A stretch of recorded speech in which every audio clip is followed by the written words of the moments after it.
নমস্কার বন্ধুরা, জিকে দর্পণ বাংলা চ্যানেলে আপনাকে স্বাগত। যে সমস্ত শিক্ষার্থীরা প্রতিযোগিতামূলক চাকরির পরীক্ষার জন্য প্রস্তুতি নিচ্ছেন তাদের জন্য আজকের এই ভিডিওটি। আলোচনা করব ভারতীয় সংবিধানের প্রস্তাবনা নিয়ে। টু দি পয়েন্ট ক্লাস, এবং ক্লাসের শেষে থাকবে 20টি বাছাই করা মক টেস্ট। এখান থেকে ফুল মার্কস কমন আসবে। চলুন তাহলে শুরু করা যাক। প্রস্তাবনা বলতে কি বোঝায়? প্রস্তাবনা হলো সংবিধানের মুখবন্ধ, মানে প্রিফেস, যেটাকে বলা হচ্ছে মুখবন্ধ। প্রায় সকল দেশে লিখিত সংবিধানের শুরুতেই একটা করে প্রস্তাবনা যুক্ত করা হয়ে থাকে। প্রস্তাবনার উদ্দেশ্য কি? উদ্দেশ্য হলো দেশের যে মৌলিক যে আইন, সেই মৌলিক আইন হিসাবে সংবিধানের উদ্দেশ্য নীতিগুলি ব্যাখ্যা করা হয়। ভারতীয় সংবিধানের প্রস্তাবনায় ভারতকে কিভাবে অঙ্কন করা হয়েছে? ভারতকে একটা সার্বভৌম, সমাজতান্ত্রিক, ধর্মনিরপেক্ষ, গণতান্ত্রিক সাধারণতন্ত্র রূপে ব্যাখ্যা করা হয়েছে ভারতীয় সংবিধানের প্রস্তাবনা। এটা পরীক্ষাতে আসে যে সংবিধানের যে প্রস্তাবনায় সেখানে কিভাবে ক্রম অনুসারে সাজিয়ে লিখুন, বা অপশানে দেওয়া থাকে যে পরপর ভারতীয় সংবিধানের প্রস্তাবনায় মানে কি এক্সপ্লেন করা রয়েছে। তখন বলতে হবে সার্বভৌম, সমাজতান্ত্রিক, ধর্মনিরপেক্ষ, গণতান্ত্রিক এবং সাধারণতন্ত্র, এভাবে পরপর ক্রম অনুসারে আমরা পরে আসব। সার্বভৌম কথাটির অর্থ কী? ভারতীয় সংবিধানের প্রস্তাবনায় সার্বভৌম শব্দটির দ্বারা বোঝানো হয়েছে যে ভারত রাষ্ট্র এবং তার যে ভূখণ্ড রয়েছে সেই ভূখণ্ডের অভ্যন্তরে যে সকল ব্যক্তি থাকবে এবং প্রতিষ্ঠান থাকবে, সেই প্রতিষ্ঠানের কাছ থেকে আনুগত্য লাভে দেশ সামর্থ্য থাকবে, এবং যে বৈদেশিক অন্যান্য যে রাষ্ট্রের সাথে ভারতের যে সম্পর্ক সেটা হবে স্বাধীনতা বা স্বাধীন থাকবে ভারত। সমাজতন্ত্র কথার অর্থ কী? মূলত ভারতকে একটি সমাজ কল্যাণকর রাষ্ট্রে পরিণত করাই হলো এই সমাজতন্ত্রের উদ্দেশ্য। তাই ভারতে গণতান্ত্রিক সমাজতন্ত্রের এই আদর্শটি প্রস্তাবনার মাধ্যমে স্বীকৃত হয়েছে।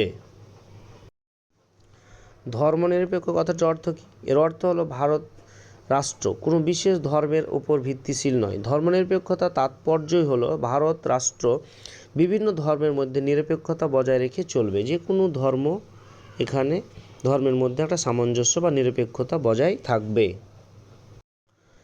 গণতন্ত্র কথাটির অর্থ কী? গণতন্ত্র বলতে বোঝায় প্রাপ্তবয়স্কের ভোটাধিকারের ভিত্তিতে নির্বাচিত প্রতিনিধির দ্বারা পরিচালিত সরকার, এবং এরূপ সরকার জনগণের নিকট দায়ী থাকবে। সিম্পল ব্যাপার যে প্রত্যেক প্রাপ্তবয়স্ক তার ভোট দিতে পারবে, ভোটাধিকারের মাধ্যমে তার নির্বাচিত প্রতিনিধি থাকবে, এবং নির্বাচিত প্রতিনিধির দ্বারা সরকার পরিচালিত সরকার থাকবে, এবং সেই সরকার কিন্তু জনগণের নিকট দায়ী থাকবে। ভারতীয় সংবিধানে সাধারণতন্ত্র কথাটির অর্থ কী? ভারতকে সাধারণতন্ত্র বলে অভিহিত করার তাৎপর্য হলো ভারতের রাজা বা রাজতন্ত্রের কোনো স্থান নেই। ভারতের যে রাষ্ট্রপ্রধান হবেন তিনি রাষ্ট্রপতি, যিনি পরোক্ষভাবে নির্দিষ্ট সময়কালের জন্য নির্বাচিত হন। এছাড়া জাতি ধর্ম নির্বিশেষে সকলে নির্বাচন করার এবং নির্বাচিত হবার অধিকার ভোগ করে। প্রস্তাবনা সম্পর্কিত কিছু অতি গুরুত্বপূর্ণ তথ্য যেগুলো পরীক্ষায় আসে। উৎস: প্রস্তাবনার মূল ভিত্তি হলো পণ্ডিত জওহরলাল নেহরুর যে উত্থাপিত বা অবজেক্টিভ রেজুলেশন, এটা পরীক্ষাতে থাকে অবজেক্টিভ রেজুলেশন, যা 22শে জানুয়ারি 1947 সালে গণপরিষদ দ্বারা গৃহীত হয়েছিল। অবজেক্টিভ রেজুলেশনটা খুব ইম্পর্টেন্ট। Objective resolution. সংশোধন: প্রস্তাবনা মাত্র একবারই সংশোধন হয়েছিল।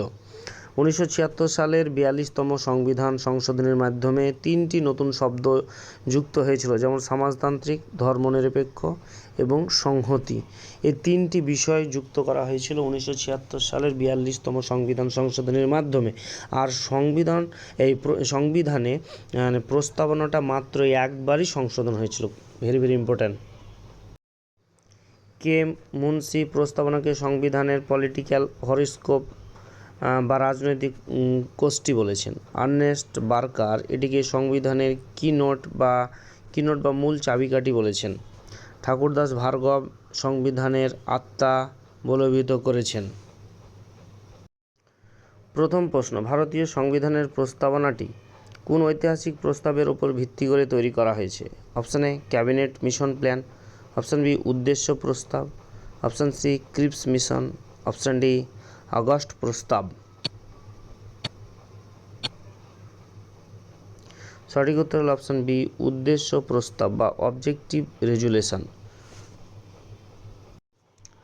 ভারতীয় সংবিধানের প্রস্তাবনায় কততম সংশোধনীর আইন দ্বারা সমাজতান্ত্রিক, সেকুলার, ধর্মনিরপেক্ষ এবং সংহতি মানে ইন্টিগ্রিটি শব্দগুলো যুক্ত করা হয়েছে?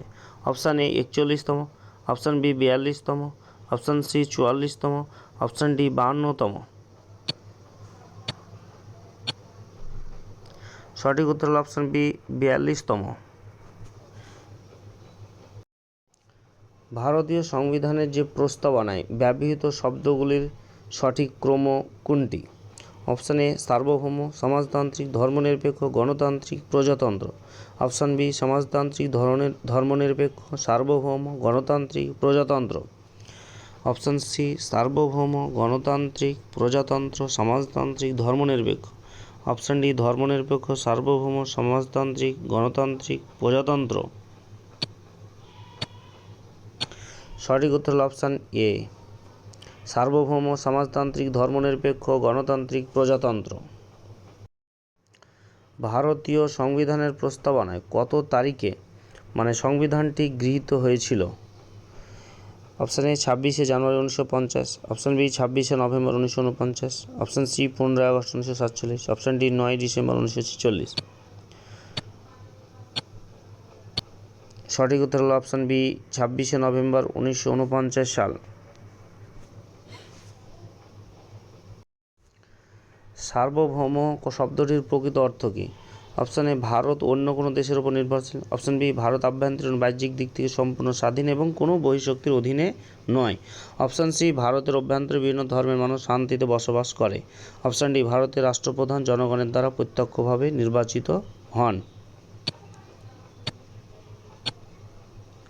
সঠিক উত্তর হল অপশান বি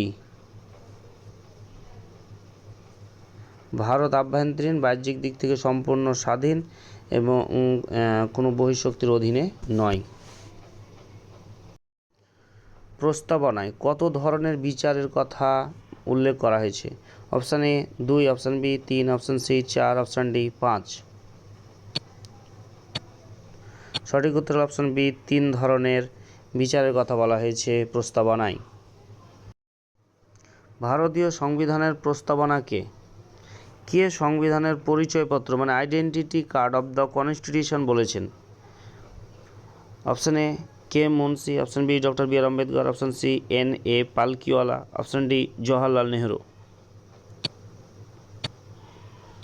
সঠিক উত্তর হল অপশান সি N.A. পালকিওয়ালা। ভারতীয় সংবিধানের প্রস্তাবনায় উল্লেখিত আমরা ভারতের জনগণ মানে we the people of India ধারণাটি কোন দেশের সংবিধান থেকে অনুপ্রাণিত? অপশান এ মার্কিন যুক্তরাষ্ট্র, option B Ireland, option C Australia, option D Soviet Union. সঠিক উত্তর হল অপশান এ মার্কিন যুক্তরাষ্ট্র। প্রস্তাবনায় উল্লেখিত গণতান্ত্রিক ডেমোক্র্যাটিক বলতে কী বোঝায়? অপশান এ রাজতন্ত্র বা বংশানুক্রমিক শাসন, অপশান বি জনগণের হাতে চূড়ান্ত রাজনৈতিক ক্ষমতা, অপশান সি সামরিক শাসন, অপশান ডি রাষ্ট্রপ্রধান আজীবন ক্ষমতায় থাকেন। সঠিক উত্তর হল অপশান বি জনগণের হাতে চূড়ান্ত রাজনৈতিক ক্ষমতা। বেরুবাড়ি ইউনিয়ন মামলায় সুপ্রিম কোর্ট প্রস্তাবনা সম্পর্কে কী রায় দিয়েছিল? বেরুবাড়ি ইউনিয়ন মামলায় সুপ্রিম কোর্ট প্রস্তাবনা সম্পর্কে কী রায় দিয়েছিল? অপশান এ প্রস্তাবনা সংবিধান অবিচ্ছেদ্য অংশ, অপশান বি প্রস্তাবনা সংবিধানের কোনো অংশ নয়, অপশান সি প্রস্তাবনা কেবল একটা সাধারণ আইন, অপশান ডি প্রস্তাবনা সংশোধন করা যেতে পারে। সঠিক উত্তর হল অপশান বি প্রস্তাবনা সংবিধানের কোনো অংশ নয়, এই কথাটি বলেছিল বেরুবাড়ি ইউনিয়ন মামলায় সুপ্রিম কোর্ট। কেশবানন্দ ভারতী মামলায় সুপ্রিম কোর্ট প্রস্তাবনা সম্পর্কে কী রায় দিয়েছিল? অপশান এ প্রস্তাবনা সংবিধানের কোনো অংশ নয়, অপশান বি প্রস্তাবনা পার্লামেন্ট পরিবর্তন করতে পারবে না, অপশান সি, প্রস্তাবনা সংবিধানের একটা অংশ এবং এর মৌলিক কাঠামো পরিবর্তন করা যায় না।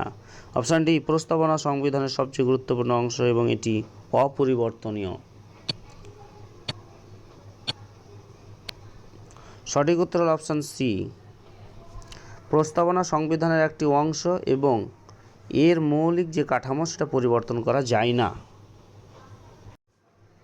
ভারতীয় সংবিধানের প্রস্তাবনায় কত ধরনের স্বাধীনতার কথা বলা হয়েছে? Option A 3, option B 4, option C 5, option D 6। সঠিক উত্তর হল অপশান সি, 5 ধরনের স্বাধীনতার কথা বলা হয়েছে। প্রজাতন্ত্র মানে রিপাবলিক বলতে এমন একটা রাষ্ট্রকে বোঝায়। অপশান এ, যেখানে রাজা বা রানী রাষ্ট্রপ্রধান হন। অপশান বি, যেখানে রাষ্ট্রপ্রধান প্রত্যক্ষ বা পরোক্ষভাবে জনগণের দ্বারা নির্বাচিত হন। অপশান সি, যেখানে ধর্মভিত্তিক শাসন পরিচালিত হয়। অপশান ডি, যেখানে শুধুমাত্র একটা দল শাসন ক্ষমতায় থাকে। সঠিক উত্তর হল অপশান বি, যেখানে রাষ্ট্রপ্রধান প্রত্যক্ষ এবং পরোক্ষভাবে জনগণের দ্বারা নির্বাচিত হন। ভারতীয় সংবিধানের প্রস্তাবনা অনুযায়ী ভারতের রাষ্ট্রীয় প্রকৃতি কী? অপশান এ, সার্বভৌম সমাজতান্ত্রিক ধর্মনিরপেক্ষ গণতান্ত্রিক প্রজাতন্ত্র। অপশান বি, সার্বভৌম পুঁজিবাদী ধর্মনিরপেক্ষ গণতান্ত্রিক প্রজাতন্ত্র। অপশান সি, যুক্তরাষ্ট্রীয় সমাজতান্ত্রিক ধর্মনিরপেক্ষ গণতান্ত্রিক প্রজাতন্ত্র। অপশান ডি, সার্বভৌম সমাজতান্ত্রিক ধর্মীয় গণতান্ত্রিক প্রজাতন্ত্র। সঠিক উত্তর হল অপশান এ, সার্বভৌম সমাজতান্ত্রিক ধর্মনিরপেক্ষ গণতান্ত্রিক এবং প্রজাতন্ত্র। প্রস্তাবনায় উল্লেখিত ভ্রাতৃত্ব বা ফ্র্যাটার্নিটি শব্দটি কিসের নিশ্চয়তা প্রদান করে? অপশান এ, শুধুমাত্র অর্থনৈতিক সমতা। অপশান বি, ব্যক্তির মর্যাদা এবং জাতির ঐক্য অখণ্ডতা। অপশান সি, ধর্মীয় স্বাধীনতা। অপশান ডি, আন্তর্জাতিক স্তরে শান্তি রক্ষা। সঠিক উত্তর হল অপশান বি, ব্যক্তির যে মর্যাদা এবং জাতির ঐক্য অখণ্ডতা। ভারতীয় সংবিধানের প্রস্তাবনাকে কে সংবিধানের আত্মা মানে সোল অব দ্য কনস্টিটিউশন বলেছেন? ভেরি ভেরি ইম্পর্টেন্ট প্রশ্ন, সোল অব দ্য কনস্টিটিউশন বলেছেন। Option A, Jawaharlal Nehru. Option B, doctor B R Ambedkar. Option C, K M Munshi. Option D, Thakur Das Bhargava. সঠিক উত্তর অপশান ডি, ঠাকুর দাস ভার্গব। সংবিধানের প্রস্তাবনায় ব্যবহৃত ন্যায় বিচার ও সাম্য ধারণাটি কোন বিপ্লব থেকে অনুপ্রাণিত? অপশান এ, আমেরিকান বিপ্লব। অপশান বি, ফরাসি বিপ্লব। অপশান সি, রাশিয়ান বিপ্লব। অপশান ডি, শিল্প বিপ্লব। সঠিক উত্তর হলো অপশান বি, ফরাসি বিপ্লব। ভারতীয় সংবিধানের প্রস্তাবনায় সাম্য মানে ইকুয়ালিটি সাম্য ইকুয়ালিটি বলতে কি বোঝানো হয়েছে? অপশান এ, মর্যাদা এবং সুযোগের সমতা। অপশান বি, অর্থনৈতিক ক্ষেত্রে সকলের সমান আয়। অপশান সি, আইনের চোখে সকল মানুষ সমান নয়। অপশান ডি, সকলের জন্য সমান রাজনৈতিক অধিকার নেই। সঠিক উত্তর হল অপশান এ, মর্যাদা এবং সুযোগের সমতা।